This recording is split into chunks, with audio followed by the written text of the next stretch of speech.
mesmo casamento, a gente editou no Movie Maker. Movie Maker. Até hoje nunca consegui trabalhar. Mas era o que eu tinha. Era o que eu tinha. Eu tinha um notebook da Acer. Era o que tinha. E o notebook da Acer, a gente usava ele pra... A minha edição que eu tinha em casa, na época, depois que eu comecei a trabalhar sozinho mesmo, que eu comecei a pegar os negócios, era um computador positivo. A gente comprou na Casas Bahia. Uhum. Porque um cara com quem eu trabalhava, né, com quem eu aprendi, ele era muito assim, dizer assim, só vai conseguir editar se você tiver essa placa. Só vai conseguir editar se tiver isso aqui. Aí eu comecei a editar e ver que não precisava de ter uma placa de captura na época, como aquela, né, uma DV500, que era coqueluche da época.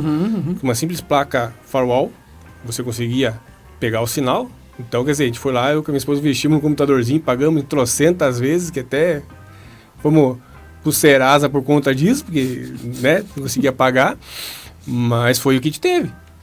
Foi o que me alavancou cada vez mais e é onde eu consegui parcerias com uma pessoa com quem eu estou trabalhando até hoje, na verdade. Já fazem quase 10 anos que eu trabalho agora com essa empresa, que é a Sonoplastia. Isso. Já praticamente mais de 10 anos que eu trabalho com ele, só que agora há 5 que eu estou como funcionário. Mas eu fazia freelance para ele. E foi com esse meu computadorzinho positivo que a gente foi para fazer convenção, editava minha DV e ia embora e fazia o trabalho. Na época eu comecei com VHS, pra ter uma ideia. E cheguei a capturar VHS, né, Super V. Tava migrando pra minha DV.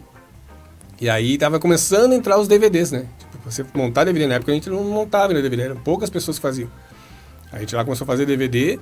Depois de um tempo a gente foi aqui em Curitiba a gente foi um dos primeiros a fazer DVD interativo, com menuzinho interativo, com as coisinhas e tal. E aí... Coloca a minha tela aqui, Ana. Assim foi. Esse aí é o carro da Sonoplastia Produções. Esse é o carro dessa viatura. Essa igreja é aquela, Ana? Vem, Ana. Ai, qual? Do perrengue? Essa aí é o Santuário da Divina Misericórdia. Divina Misericórdia. Isso. Ali ali em cima, perto do INC.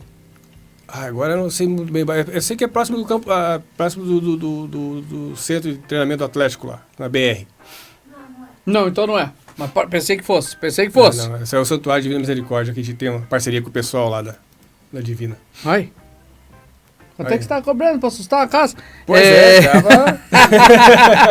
Que fim do égua, né? Diga assim, pode falar. Olha, aqui já... A filha. Qual, isso que é filha? Essa é a filha. Tá com quantos anos já, filhota? Com 22. Nossa, que também legal, migrou cara. Pra área artística. Artística Mas designer também. digital de primeira mão. Também aprendeu sozinha, na raça também. Ela... antigamente eu desenhava bastante, né? Fazia muita cópia, assim. E puxou essa parte de traço de desenho é muito mangá, né? Tipo, a pessoa entrar nessa cultura japonesa. E hoje está terminando aí a faculdade de design digital. Tá migrando nessa área também. Que top, meu querido, que top, que legal. Cara. Eu queria muito trazer meu moleque para essa área, cara. E ela foi sozinha, cara, não puxei. Até a minha esposa fala assim, eu queria a filha para entrar na minha área, na área de saúde, né? Foi para a área da parte visual, né? Arte visual. A gente sempre fala, cara, eu sempre comento com o pessoal assim, cara, o nosso mercado do audiovisual, dá para você viver bem? Dá. Dá pra você ganhar uma graninha boa? Dá. Mas tem que usar a cabeça. Cara. Você tem que usar a cabeça, tem que ser esperto, tem que ser inteligente, tem que ser honesto. E dá pra ganhar uma grana. O ruim é que muitas vezes você é muito honesto, você acaba levando a cabeça, né? Porque você... Sempre tem os picareta, né? Sempre tem os picareta. Já peguei uns aí que... Nossa, é complicado. Coloca pra gente aqui, Ana.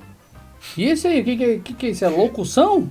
Então, cara, aí é um projeto que a gente tem lá na produtora, que a gente iniciou... E meu chefe sempre pega no meu pé lá pra fomentar bem a questão, mas aí eu dei uma parada agora, mas tem que voltar a mexer com o canal.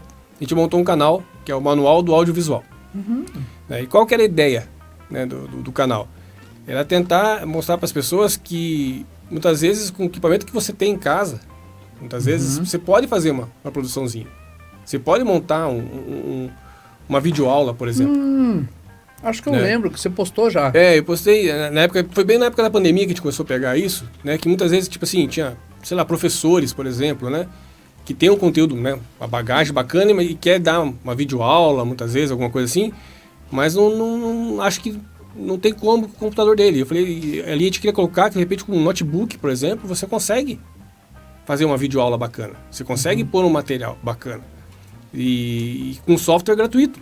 Muitas vezes tem aí software tipo o OBS, você pode fazer um estrago a fazer vídeo ao vivo. Uma live como nós estamos fazendo aqui, você consegue fazer, né, com OBS.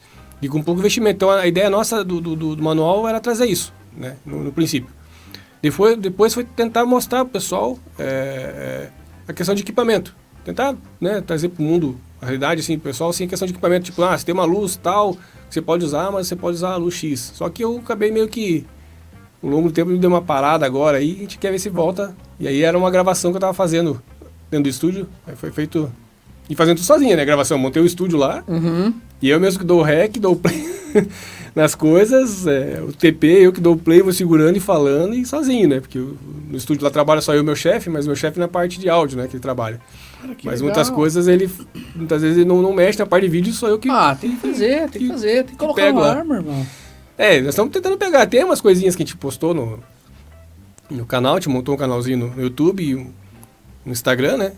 Postou algumas coisinhas, umas postagenzinhas lá, mas deu uma estacionada. Também com a correria das coisas da pandemia também.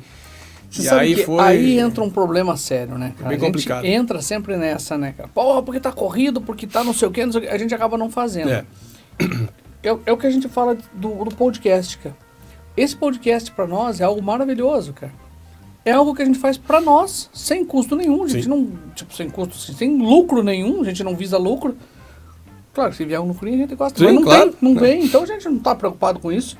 Nosso foco principal aqui é bater papo, é conversar. Já teve várias vezes assim da gente dizer, putz, cara, dá aquele desânimo. Vamos falar real, às vezes dá um desânimo. Às vezes faz o podcast, tá tudo errado. Acontece, cara. A gente sabe que é ao vivo. Sim. Agora, nós estamos ao vivo lá, então acontece, tem que vir aqui, às vezes trocar uma bateria. Né? Nós estamos trabalhando com a Sony 6500 aqui, ele mexe, acaba a bateria, tem que trocar a bateria. Às vezes acontece um cabo para de funcionar.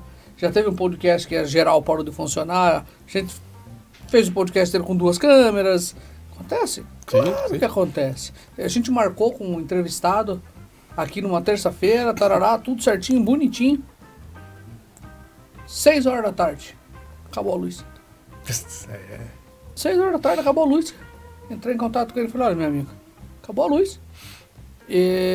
Eu prefiro desmarcar o podcast. Sim. Ele falou, mas é às 8 horas da noite. Eu falei, sim, mas eu prefiro desmarcar o podcast.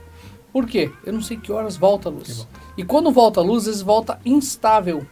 E se ele volta instável, a gente começa a transmitir, cai uma fase. Cai a live. Pronto, perdemos a live. Então, podcast é isso aí. E outra coisa, o grande foco que eu estava tocando no assunto era, a gente tem que fazer. Se você gosta de fazer, meu irmão, tem que tomar um tempo fazer.